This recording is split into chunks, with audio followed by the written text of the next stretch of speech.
HIP was started a number of years ago, and we came out of the Rotary Club of Toronto, and at which time we sat down with some Indigenous people, and we said, number one, should Rotary even be involved, and if so, how?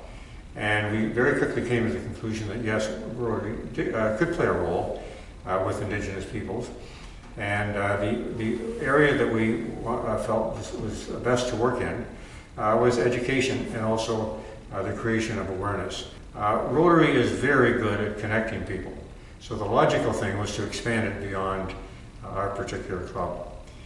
So we set about and met a lot of people in the district, met a lot of Indigenous people. Probably took a year or so, and we put together what has become known as HIP, which stands for Honoring Indigenous People.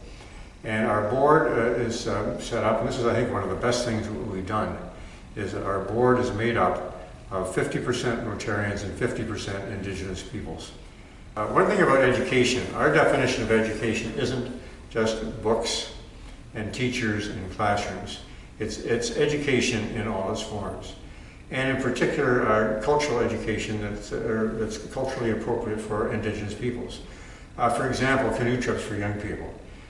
They learn an enormous amount. Anybody who's ever been on a canoe trip knows how much you learn, not just about yourself and your environment. And this is something that's very culturally basic with Indigenous people. As a matter of fact, our country was opened up by the canoes, but many of the young people, sadly, have lost sort of the way, and many of them don't even know how to paddle, and these sorts of things are great add-ons.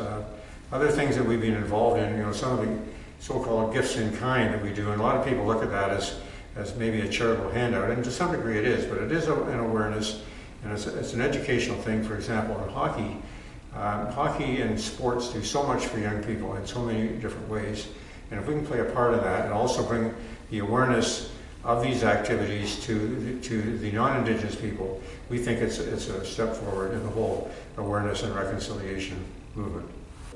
Our vision is to get every Rotary Club and every Rotarian and many Canadians right across the country involved in some form of education or awareness for Indigenous people.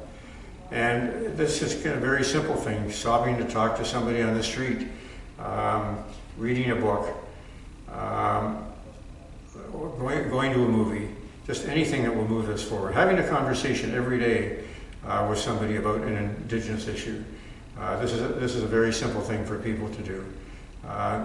There's so much that we can learn from these people, and so much healing that we need to get involved in order to work together the way that we can and should. HIP in many ways is a movement, and it's to get people involved in these various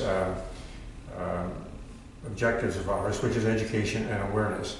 So if we can mobilize people right across the country, and not just Rotarians, but everybody, to talk about it, and it will be done locally, and if every Rotary Club could get involved with an Indigenous community close to them, this would really be a very powerful step forward in the whole reconciliation of our country.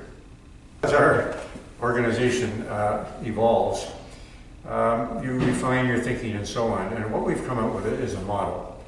And the model is really very simple. It's understanding the past and moving forward together. And if we always keep that in mind, I think, and with all 750 Rotary Clubs in Canada, that is, in my mind, one very powerful movement.